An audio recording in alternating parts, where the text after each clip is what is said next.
BC government is seeing a sharp uptake in American nurses applying to work in this province and says it's working to fast-track their accreditation to get them on the job faster.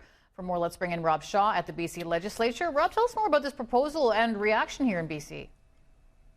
Well, Stacey, BC says it has sped up accreditation of U.S. nurses from as long as 4 months to just a few days, and that has resulted in a 127% increase in interest from U.S. nurses seeking to leave that country. Though how many will actually come here, how long the immigration process takes is another question. But that is before BC launches a new marketing campaign in June targeted at Oregon, California, and Washington State.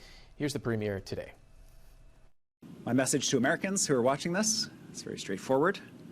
In British Columbia, you will be valued, your principles will be respected, and you will have the opportunity to provide care to people not based on how much they earn, but based on the level of care that they need.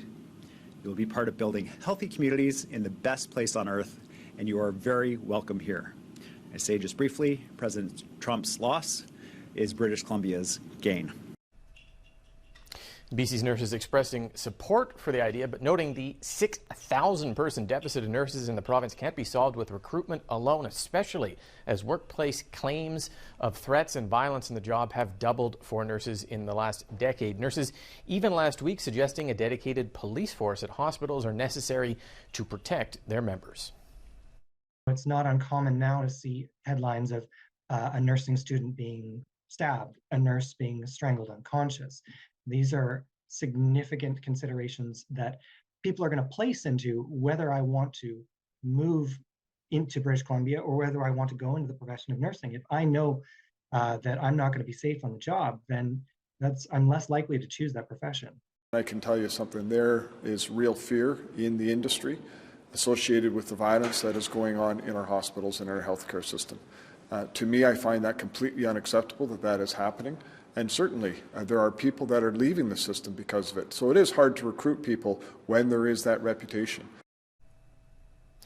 The Premier speaking today at the new Allied Health Centre on Johnson Street, where the city developer, local family doctors practice group have got together to create the first of its kind new centre that brings together social workers, mental health counselors, clinical pharmacists, and others who can support family doctors and nurse practitioners out there in the community with in-person or virtual referrals. Stacey, a unique accomplishment, kind of lost in the buzz of the Premier's visit today, but a quiet success story. The Mayor, Victoria's mayor there, celebrating that as well. Just the hope to make it a little bit easier for doctors and nurses to do their job here in the city.